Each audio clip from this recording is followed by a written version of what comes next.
হত্যাকাণ্ডের কারণটা বলেছি, আধিপত্য এবং প্রভাব বিস্তারের দ্বন্দ্ব এবং পূর্বশত্রুতা।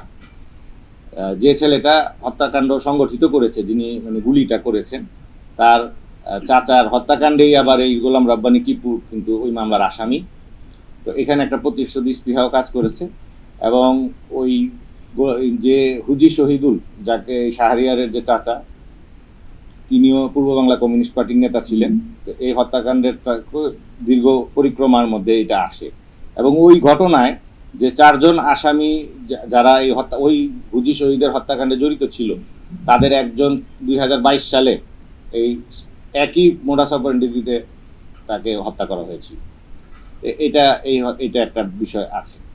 আর এখনই যেহেতু আসামি আমরা মাত্র গ্রেপ্তার করেছি, আমাদের পরবর্তী তদন্তের যে কার্যক্রম আছে সেগুলো আমরা পরিচালনা করব। তো আমরা কক্সবাজার জেলা পুলিশ এই হত্যাকাণ্ডের পরপরই আমাদের অফিসারদের নেতৃত্বে বেশ কয়েকটি টিম আমরা ভাগ করে বিভিন্ন ভাবে এই হত্যাকাণ্ডটাকে পর্যালোচনা করি।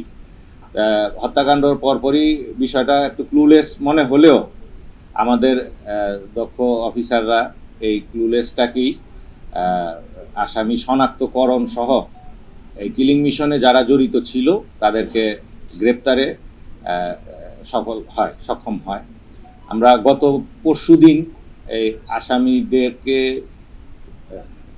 সিলেট বিভাগের মৌলভীবাজার জেলার জুড়ি থানা থেকে আমাদের অতিরিক্ত পুলিশ সুপার সদর সার্কেল সে ফিজিক্যালি তার নেতৃত্বে আমাদের সদর মডেল থানার যে টিমটা গিয়েছিল তারা আসামিদের গ্রেপ্তার করতে সক্ষম হয় এবং গতকালকে আসামিদেরকে আমরা কক্সবাজারে এই টিমই নিয়ে আসে এবং আসামিদের শনাক্ত মতেই, আসামিদের দেওয়া তথ্য মোতাবেক এবং শনাক্ত মতে আমরা হোটেল কক্স কুইন রিসোর্টের 208 নম্বর রুমের ফলস ছাদ ভাবে যে বাথরুমের যে ফলস ছাদ, সেইখান থেকে আগ্নেয়াস্ত্র, এই হত্যাকাণ্ডে ব্যবহৃত আগ্নেয়াস্ত্রটিও আমরা উদ্ধার করি এবং আগ্নেয়াস্ত্রের ইউএস মেড পিস্তল এবং আগ্নেয়াস্ত্রের থেকে আমরা ম্যাগজিন থেকে আমরা 4 রাউন্ড গুলিও উদ্ধার হয় এবং এই গুলির খোসার সাথেও আমরা আপাত দৃষ্টিতে যে ব্যবহৃত এবং ঘটনাস্থল থেকে যে উদ্ধারকৃত যে গুলির খোসাটা, সেটাও আমরা মিলিয়ে মোটামুটি আমরা নিশ্চিত হই যে এইটাই হত্যাকাণ্ডে ব্যবহৃত আগ্নেয়াস্ত্র। তো হত্যাকাণ্ডটা নানাভাবেই মানে অনেকের মনে প্রশ্ন দিয়েছে যে খুলনার কাউন্সিলর উনি কিভাবে এই হত্যাকাণ্ডটা কক্সবাজারে কেন হইল, এবং এই হত্যাকাণ্ডের একটা প্রেক্ষাপট আছে। আপনারা এমনি খুলনার যে জিওগ্রাফিক্যাল যে লোকেশন এবং যে খুলনা বেল্টের যে বিভিন্ন চরমপন্থী সহ বিভিন্ন মতাদর্শের যে বাহিনী, যেমন পূর্ব বাংলা কমিউনিস্ট পার্টি, এরকম বিষয়গুলো খুলনাতে কিন্তু এটা ব্যাপকভাবে আছে।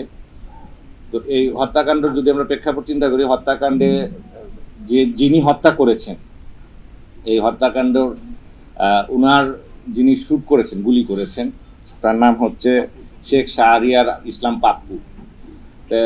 বিগত 2013 সালে এই পাপ্পুর চাচার হত্যাকাণ্ডে এই গোলাম রব্বানী টিপু তার জড়িত থাকার যে এটা আছে এবং তাদের আমাদের মানে গোপন সূত্রে জানা যায় যে এই হত্যাকাণ্ডটা টিপু নিজেও ওই হত্যাকাণ্ডে ফিজিক্যালি উপস্থিত ছিল। সেইটার একটা বিষয় আছে, এখানে একটা শত্রুতা এবং ক্ষোভ তৈরি হয় এবং স্থানীয় আধিপত্য এবং প্রভাব বিস্তারের দ্বন্দ্বকে কেন্দ্র করে সার্বিক বিষয়টি মিলিয়েই এই হত্যাকাণ্ডর মোটিভ মানে হত্যাকাণ্ডটা সংগঠিত হয়েছে এবং এটা একটা পূর্ব পরিকল্পিত এবং খুবই সুকৌশলে পরিকল্পিতভাবে এই হত্যাকাণ্ডটা করা হয়েছে। আমরা এই 3 জন আসামিকেই এই হত্যাকাণ্ডের যে মামলাটা রুজু হয়েছে, ভিকটিমের বোনের হাজবেন্ড এই মামলার বাদী, সেই সদর থানার 18 নম্বর মামলা, জানুয়ারি মাসের 302/34 দণ্ডবিধিতে যে মামলাটা রুজু হয়েছে, এই মামলায় আমরা ভিকটিমদের প্রডিউস করব।